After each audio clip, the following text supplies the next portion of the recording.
Since the dawn of time, armed conflicts have been a tragic and devastating fact of human life. Whether over land, resources, or politics, human beings always manage to find a new reason to wage war against one another. Often as part of a larger conflict, countless individual battles have ensued throughout history.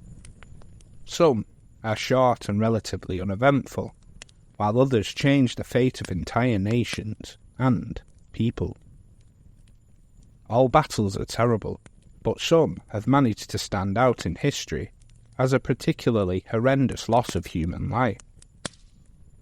The calculations for the deadliest wars, and whether they are becoming more lethal, have sparked academic discussion.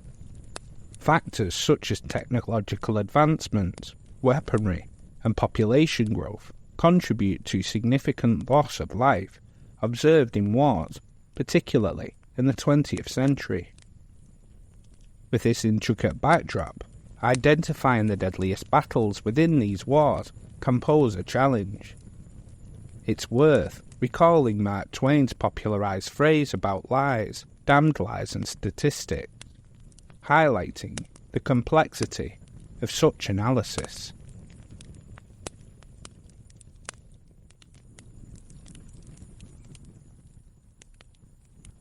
Hi everybody and welcome back to the Dark History Podcast, where we explore the darkest parts of human history. Hope everybody is well. I'm Rob, your host as always. Welcome to Season 3, Episode 11, Unleashing Hell, exploring history's most devastating battles. Now, we all know that this episode could be saturated with battles from World War I and World War II. Hell, I could probably make an episode on each, but I thought that I would incorporate some battles in different time periods. So the battles of Passchendaele or Okinawa won't be here, even though these were horrific. I know I said in the last episode I may struggle to get this out, but I worked my backside off and I got it out on time, so hopefully you enjoy it as I'm sunning myself on holiday. Anyway, without further ado, please turn off those lights, sit back and relax next to the fire for more dark history.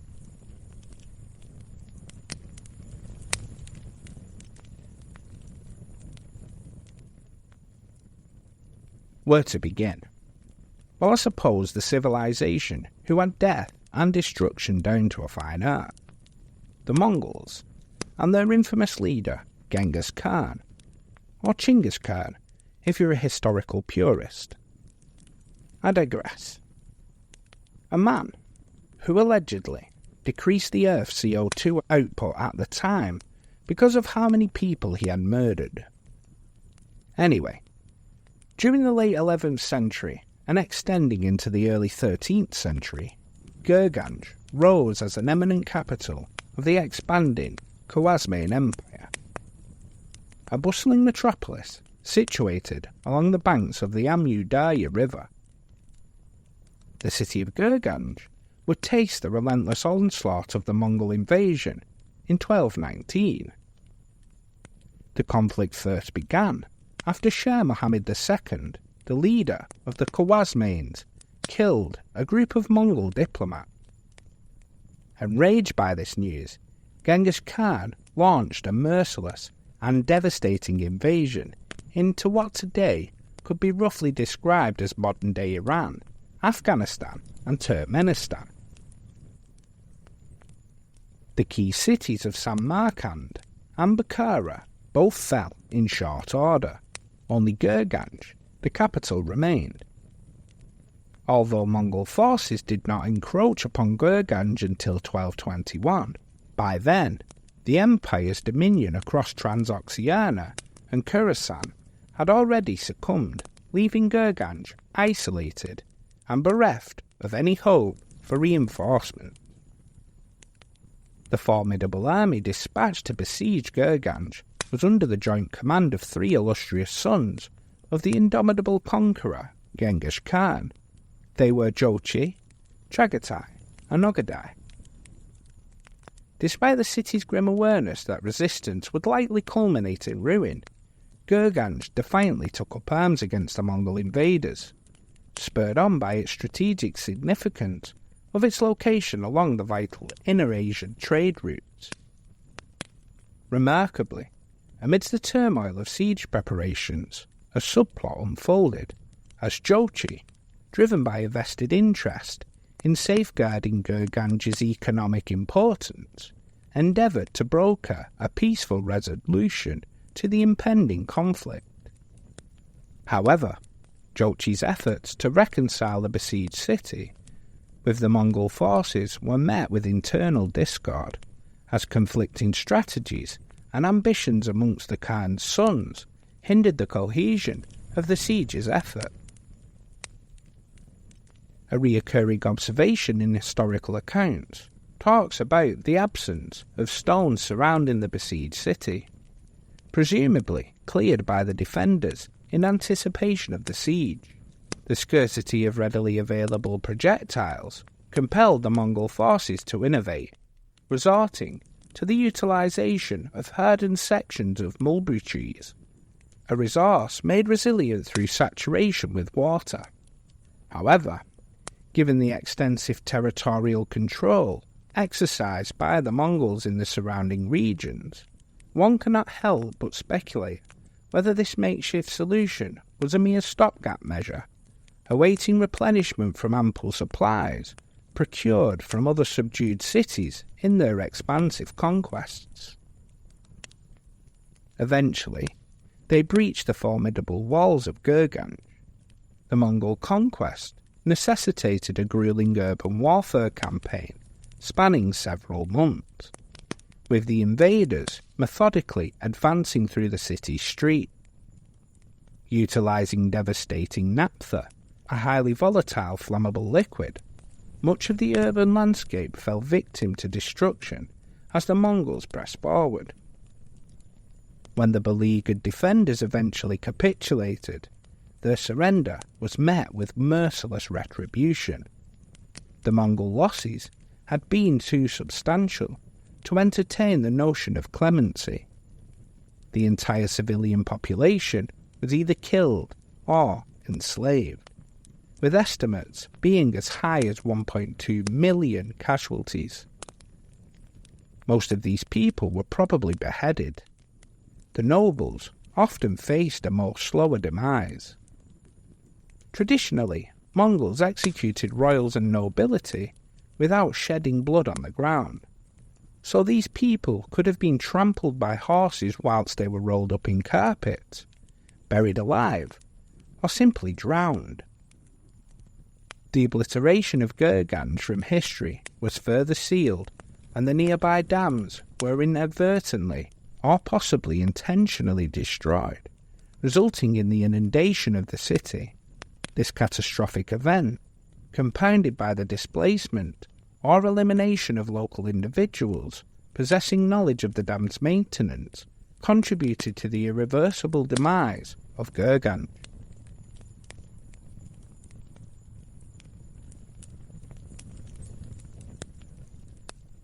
As we move on in time to the American Civil War, we come to a battle that has death on a massive scale for the relatively short time it was fought. In one single day, 22,000 men were wiped off the face of the earth. This isn't the more famous bloodbath at Gettysburg, but the more intense and short Battle of Antietam. During the Civil War, the first Confederate invasion of Union territory faced setbacks. Following the Union win at the Battle of South Mountain and the Confederate victory at Harper's Ferry, General Robert E. Lee decided to make a final stand to salvage his Maryland campaign. With Federal forces approaching from the east, Lee chose strategic ground near Antietam Creek, a mile east of Sharpsburg, where the terrain favoured defence, with 3 stone bridges crossing the deep and swift water. On September the 15th, 1862, Lee positioned his troops behind the creek, awaiting Union General George B. McClellan's arrival. On the afternoon of September the 16th, McClellan moved his army, sending Major General Joseph Hooker's First Corps across the Antietam Creek to flank Lee. At dusk, Hooker encountered Confederate General John Bell Hood's division, leading to a skirmish until nightfall. The next morning, McClellan launched his attack. On September the 17th, 1862, the Battle of Antietam begins at dawn with Hooker's Union Corps attacking Lee's left flank. Fierce fighting ensued around Miller's cornfield and the West Wood, with significant casualties. Despite their numbers, Union forces failed to break Lieutenant General Stonewall Jackson's line near Dunkirk Church. In the centre, Union troops briefly pierced the Confederate line at the Sunken Road, but were unable to capitalise on their advantage and eventually withdrew. In the afternoon, Major General Ambrose E. Burnside's Ninth Corps captured a stone bridge over the Antietam Creek, now known as Burnside Bridge, and nearly collapsed the Confederate right. However, Major General A.P. Hill's division arrived from Harper's Ferry just in time to repel Burnside's assault, saving the Confederate army. The Battle of Antietam resulted in over 22,000 casualties, overwhelming doctors on the scene. Nurse Clara Burton, also known as the Angel of the Battlefield, brought much-needed supplies. Both armies tended to their wounded overnight. Despite heavy losses, Lee skirmished with McClellan on the 18th, while moving his wounded south. On the night of September the 19th, realising McClellan wouldn't attack, Lee withdrew across the Potomac into Virginia, and McClellan's cautious pursuit would later be repelled at the Battle of Shepherdstown. Though a tactical draw, President Lincoln claimed a strategic victory and issued the preliminary Emancipation Proclamation on September the 22nd. This proclamation vowed to free slaves in rebel states by January the 1st, 1863, linking the Union cause with the abolition of slavery and discouraging the British and the French from supporting the Confederacy.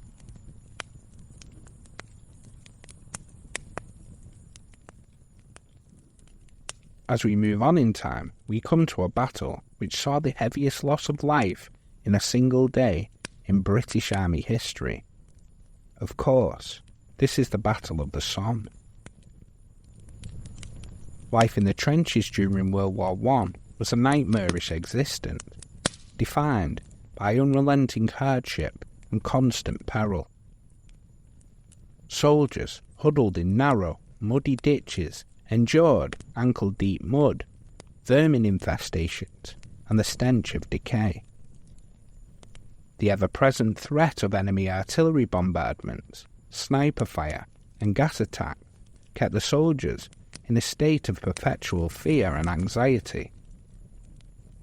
Casualties from shelling and gunfire were a grim reality, with soldiers witnessing the maiming and death of their comrades on a regular basis.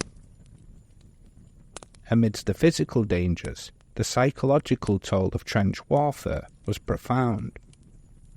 Prolonged exposure to the horrors of combat led to widespread cases of shell shock, with soldiers grappling with debilitating anxiety, nightmares, and uncontrollable tremors.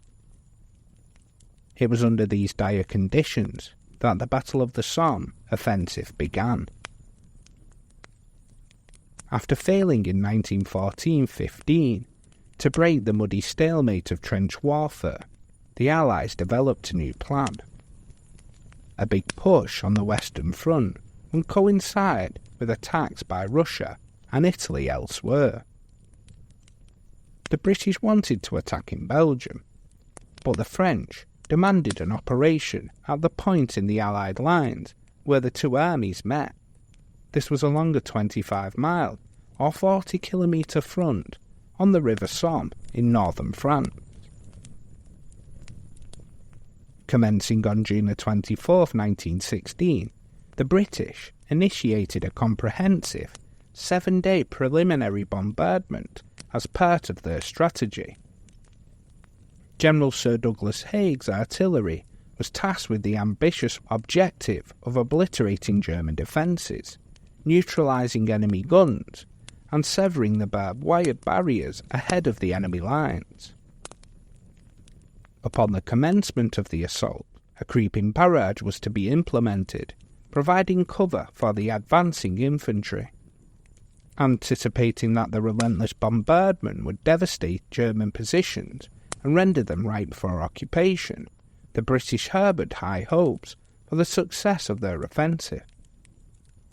However, their expectations were ultimately dashed as they discovered the limitations of their firepower.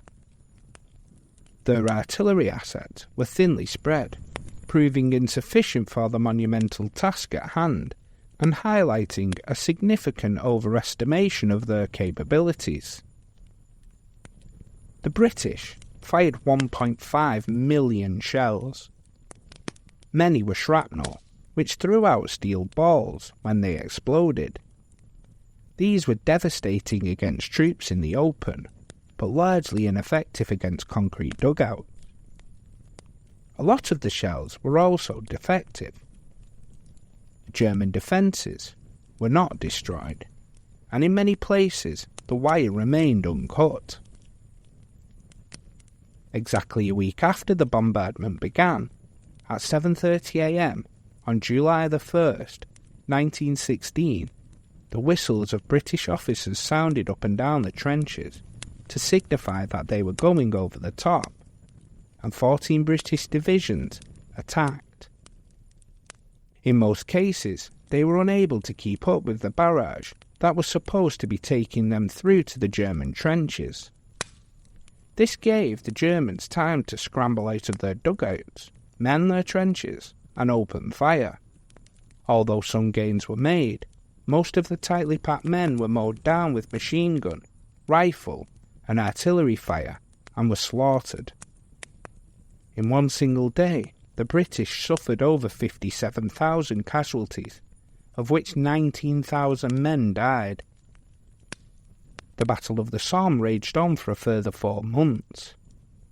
The men on all sides suffered through modern warfare at its deadliest, including aircraft, heavy artillery, machine guns, mortars, spray chemical weapons, and flamethrowers. The very first tanks were used in the Battle of the Somme on September 15, 1916.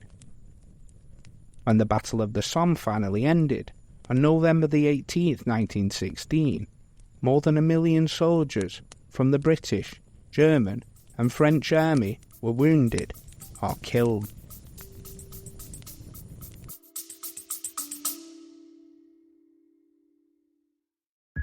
Family annihilators, kids with dark secrets, and horrific home invasions. These are the kind of bone-chilling tales I tell you about on Stranger in the House, a true crime podcast that will have you double-checking that you have locked all your doors and windows. Because we tell the stories that show that your home can become a house of horrors at any minute. These crimes will have you asking, what is a stranger? And is there one in my house right now? Listen to the Stranger in the House podcast now, if you're brave enough.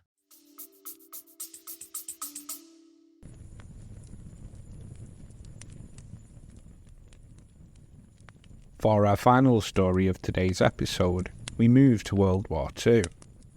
I always feel that the Russian effort in World War II was massively understated, and their losses even more so. Honestly, without Russia, World War II would never have been won. The battles between Germany and Russia were biblical, the most famous being the Battle of Stalingrad. But today, we will focus on the horrors of the Siege of Leningrad. The Siege of Leningrad, formerly St. Petersburg before the Russian Revolution, lasted 872 days, significantly longer than the Battle of Stalingrad by 6.5 times, and witnessed unprecedented suffering. In the early stages of Operation Barbarossa, The German army group north advanced through the Baltic territories, reaching the outskirts of Leningrad. This city held political, military and economic importance, as it bore Lenin's name and was a major Baltic port and an industrial hub. To Adolf Hitler, capturing Leningrad symbolised Nazism's ideological victory over international communism. The siege began after a week of artillery shelling in August of 1941, followed by the blockading of Leningrad in September. German forces succeeded in trapping 500,000 Soviet troops, most of Russia's Baltic fleet, and an estimated 3 million civilians inside and around the city, which was bombarded day and night. The bombing of the city was particularly intense during the first weeks of the siege.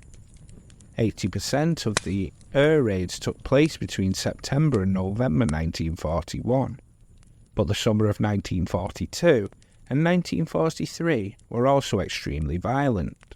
Shells continued to rain down on the city. The shelling of the city by artillery was coupled with a psychological offensive. The Germans dropped thousands of leaflets announcing the defeat of the USSR to the population. It's impossible to describe the horrors the city's population endured as the slow and painful process of starvation set in. The population resembled walking skeletons. Many people became too tired to move. Some people resorted to murder and cannibalism to survive. The most dangerous of all was the wave of children being kidnapped and eaten. Approximately 1,500 Leningraders were arrested for cannibalism during this time. Other people wasted away and died in silence. In the first winter of the blockade, temperatures reached as low as -40, freezing pipes and leaving many people without power, running water or central heating. The inhabitants had to burn anything they could find to stay warm, causing numerous fires. In the sealed-off city, death was everywhere. People collapsed from exhaustion in the street or died at home, like the family of Tanya Svatcheva, a little girl who became the symbol of the siege. In her notebook, she recorded the death of each member of her family, until only she was left. Bodies filled the streets of the formerly beautiful imperial city. On a daily basis, the Luftwaffe would drop bombs on the population of Leningrad, creating further psychological and physical torment for the civilians. Nazi leaders were well informed about the ordeal facing the Russians and were unbothered by it. Faced with this situation, the Soviets tried to manage the crisis. Even today, some of their actions are still criticised. They are particularly criticised for not evacuating the city on time and for not having organised emergency supplies. Nevertheless, after the first clumsy days, the defence and survival of Leningrad was organised, just like the rest of the Soviet Union. Despite the risk of bombing, the road of life over the frozen lake Ladoga allowed hundreds of thousands of inhabitants to be evacuated, and a minimum of food be brought into the city. Vast mass graves were dug in the spring to hold the corpses and limit the risk of epidemic in the city. 3 million people endured the 900-day blockade. 1 million or more died. Mostly civilians fell to hunger and cold. The 2.5-year siege caused the greatest destruction and the largest loss of life ever known in a modern city. The German forces were finally driven off by the Red Army. However, contrary to Hitler's plans, many of the inhabitants of Leningrad were still alive and the city was still standing.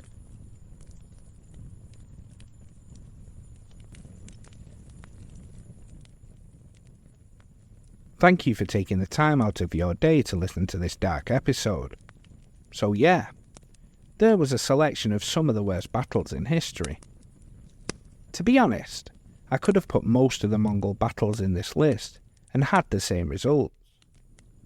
1.2 million is a massive number of casualties, but it's hard to imagine that number in terms of people. So imagine going to Jacksonville, Seattle, or San Francisco, and their whole populations, and then some, being dead or injured. That gives you some scale of the death. What about Boston's population and Atlanta's population combined, and then some? And that's the equivalent of 1.2 million. The American Civil War was brutal, just like World War I. Modern weapons against old military tactics. Stand in a line and fire with repeat firing weapons. So when you hear 22,000 people killed in one day, it's kinda hard to wrap your head around. So for some context, at the Battle of Antietam, we know 22,000 people were killed in one day. That is more than the entire War of 1812 and the Mexican-American War. It is also more than the War on Terror, the Spanish-American War, and the First Gulf War combined. When I read about or talk about World War I, something that I heard a historian say once always rattles around my brain. He said, there is a reason why there isn't many World War I movies, and that's because it was a meat grinder. That has always stuck with me. I don't think the levels of fear and terror can be described in words nor pictures for that war. The siege of Leningrad was just deplorable. We all know the Nazis were evil fuckers, but that was next level. The deaths in Leningrad were 10 times the number of deaths caused by the bombing of Hiroshima, and about equal to all American casualties in all US wars combined, and Stalingrad was probably worse. Anyway, if you could please drop a review on the show, it really does help the podcast out. The more reviews, the more the algorithm pushes the show out there. If you think friends and family may be interested in the podcast, then share it with them. Links to our socials are below. I know adverts can sometimes be a pain, but if you would like ad-free episodes, the link to the show's Patreon is also below. The Patreon is for people who want to support the channel, but don't feel like you have to. As always, if you've been listening for a while and not subscribed, please do that. In that way you never miss an episode. So with all that out the way, thank you again for listening. Join us next time for our next episode as we delve into another event and more dark history.